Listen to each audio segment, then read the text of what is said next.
Churchill lies on the western shore of Canada's Hudson Bay, alongside the Churchill River. There are no roads here, so the only way to reach the town in winter is by rail or plane from Winnipeg. The flight taken at about 2.5 hours. The first European to see these shores was the English navigator Sir Thomas Button, who in 1612 landed on the west coast of Hudson Bay whilst looking for Henry Hudson, who on June the 22nd, 1611 had been cast adrift in a small boat by the mutinous crew of his ship Discovery.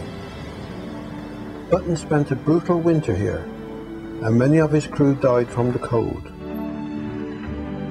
Churchill is the northernmost seaport of Canada and was named after John Churchill, 1st Duke of Marlborough, who was governor of the Hudson Bay Company from 1685 until 1691. In 1688, the company built a wooden fort here and opened a trading store to buy furs from the resident Eskimos. In 1731, the fort was replaced by a stone fort named the Prince of Wales. This was destroyed by the French in 1782, but returned to the British in 1783 under the Treaty of Paris. The fort that can be seen today has been partially restored and is now a National Historic Site. In 1931, the final stage of a rail link was completed, and Churchill became a major grain exporting port, with the advantage of a short route to Europe. A large grain store was built by the side of the harbour, owned by the Canadian Wheat Board.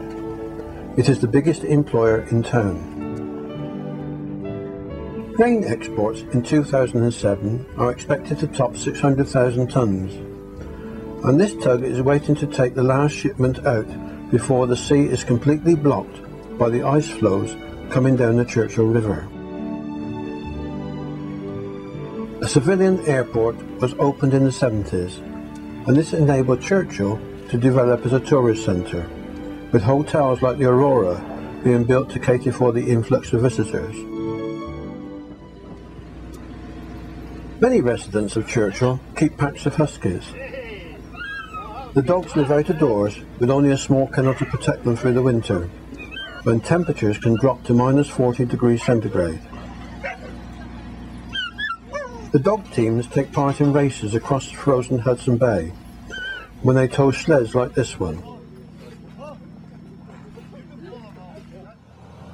The local Wapusk General Store is owned by Dave Daly, who has turned his hobby of racing into a business. He leaves husky puppies outside the store to attract tourists, then offers them rides on his dog sledge.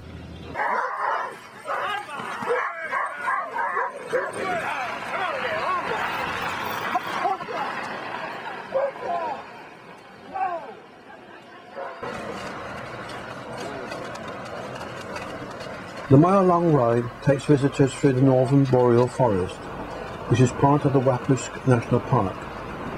The dogs seem to enjoy the trip as much as the visitors.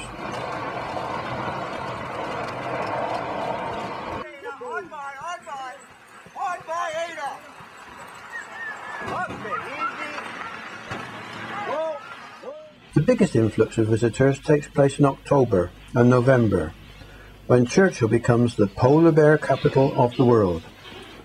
Although good for tourism, the bears can be a problem as they wander into town, so they are caught in traps and held in this compound until they can be transported by helicopter far out into the tundra. To see bears in the wild, it is necessary to board a vehicle known as a tundra buggy. In the early 70s, people used off-road vehicles to see the bears. Then in 1979, Len Smith built the first tundra buggy here in Churchill. Tundra buggy tours were formed and has now become a very successful enterprise. From the launch site, the buggy heads out into the tundra to an area called Polar Bear Point, which is usually a good place to find bears.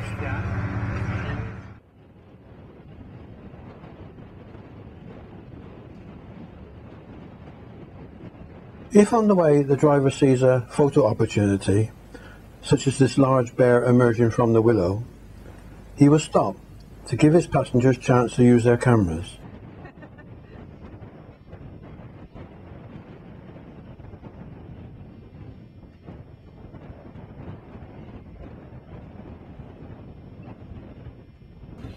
A stationary buggy indicates that there are more photo opportunities available.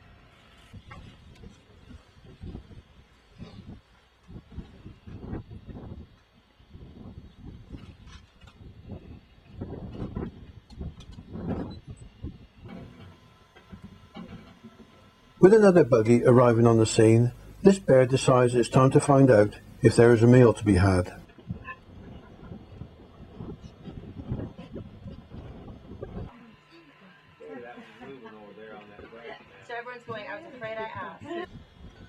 There is obviously no food around, so perhaps it's time to put on a show for the tourists.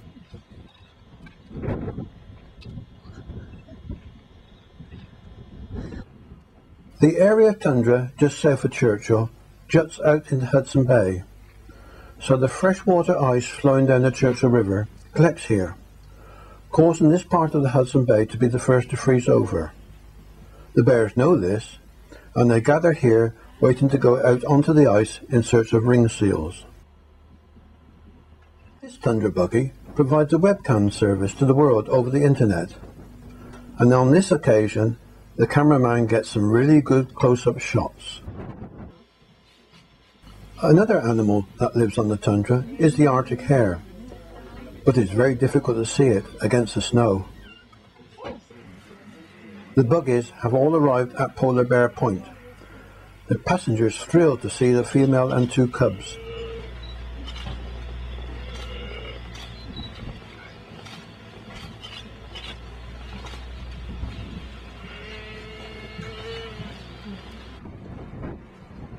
Although open to the elements, the best photos can be obtained from the back deck. Cubs near Churchill are born early to mid-December. They weigh less than a kilogram at birth and are blind and lightly furred. They grow quickly and emerge from the den in late February to mid-March. They then begin their 20 to 30 mile journey to the sea. Many do not make it, so it is good to see that this mother still has both her cubs, who are now around 11 months old. To keep the passengers warm, hot soup is served, followed by filled rolls and pastries. Then it's back to bear watching. The highlight of the bear watching season is the play fights between sub-adult bears. It is thought that this energy-sapping exercise is practiced for adulthood, when one bear has to dominate in order to mate. Passengers can watch bears from the comfort of their buggy, whilst outside the temperature, including wind chill, is minus 20 degrees centigrade. Yeah, but it's like a three-ring, not one always getting picked on. Yeah, that's right. Take the turn and picking on each other. In the rest of the world, polar bears are fairly solitary animals, but conditions around Churchill are far different to that of the high Arctic. The most important factor is the ice throughout Hudson Bay melts completely by the end of July and does not refreeze until mid to end November. Consequently, all the bears in the region have to come ashore, so you get a much higher density of bears, forcing them to develop their social skills. Notice how gently they lay them down, though. They don't slam them. Yeah.